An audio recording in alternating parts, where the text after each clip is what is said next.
This is what it can look like when a determined person pursues his dream. Case in point, Dave Hoillywood Riggs, would-be fighter pilot, professional film producer, world speed record holder. Well, I think for most of us, that grew up in the era of space travel, we all dreamed about being a fighter pilot, dreamed about being Chuck Yeager, dreamed about being Neil Armstrong. And so for me, it was a way to realize that dream even though I didn't go through the military. I wanted to. My eyesight wasn't good enough to make it as a fighter jock, and I was too tall at the time. So this is a lifelong dream to be able to fly fighters, and it's something that I've always wanted to do, and it's a kind of flying that you just can't get anywhere else.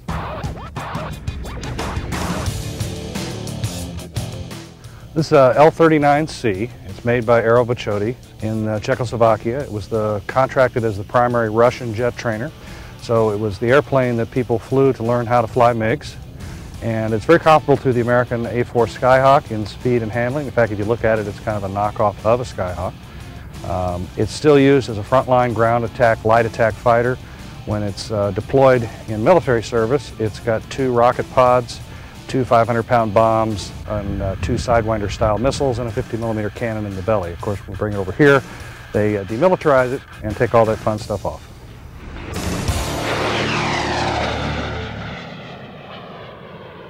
Well, my father was in the Air Force, so I grew up around airplanes. I think that there was an airport very nearby my house. We used to go watch the planes take off and land.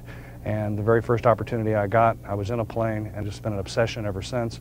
I used to drag my parents to air shows and always wanted to be a fighter pilot.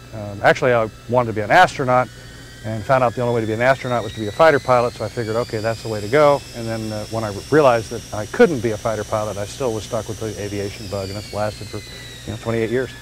The primary difference between flying a fighter jet and flying a general aviation airplane is that a GA airplane is easier to slow down. The speeds are not as critical, whereas in a fighter jet, slowing the airplane down in the first place is difficult to induce enough drag to get it slow, and then keeping the speeds correct throughout all phases of flight are highly important. Dave, this is a long-nosed son of a gun, isn't it? Yeah, it sure is, Tom. And you got your own barber pole? Yeah, we have 3 of them. They're visual indicators to let you know that the landing gear is down. The airplane was, of course, a trainer and a light attack interceptor, so they wanted to have 2 methods to be able to let you know the gear were down, and that's the most foolproof. This is mechanical? Yeah, it's directly coupled to the gear. So pops up when the gear. If it's up, the gear's down. Okay, sounds good. And I see here we have, obviously, Dave Hoillywood Riggs. What is world speed record holder? What's involved in setting a speed record? It's kind of complicated. You have to go through the NAA, which is the National Aeronautics Association, and they set up a sanction. They set up a course for you. Right. And then you have to liaise with the FAA, and they monitor you on radar and time you from point to point. There's quite a bit of paperwork to fill out, and there's some fees involved, and it's very, very complicated. But in the end of the day, you've established your mark in history, and there's something to be said for that. Some nice bragging rights. Exactly. You got something to talk about in the bar. That's right. Okay. Once I got my type rating, I'd hired some military people to teach me how to do air combat maneuvers and aerobatics, thinking that to really get the most out of this airplane, I should probably hire the people to do it for a living to teach me. And I showed up the first day in a Hawaiian shirt and a pair of shorts, and was on my cell phone for 20 minutes before we started the briefing, and so I acquired the call sign Hoillywood. When you're getting ready to take off, you line up on the runway, you run the engine up to 103%, check your temperatures, looking for something not to exceed 650 degrees centigrade. Then you apply full mill thrust, which in this case 106%. Release the brakes, you feel an instantaneous kick in your back as you start rolling forward. At about 1,800 feet down the runway, you're at 100 knots, and you V1 at 100 knots, rotate.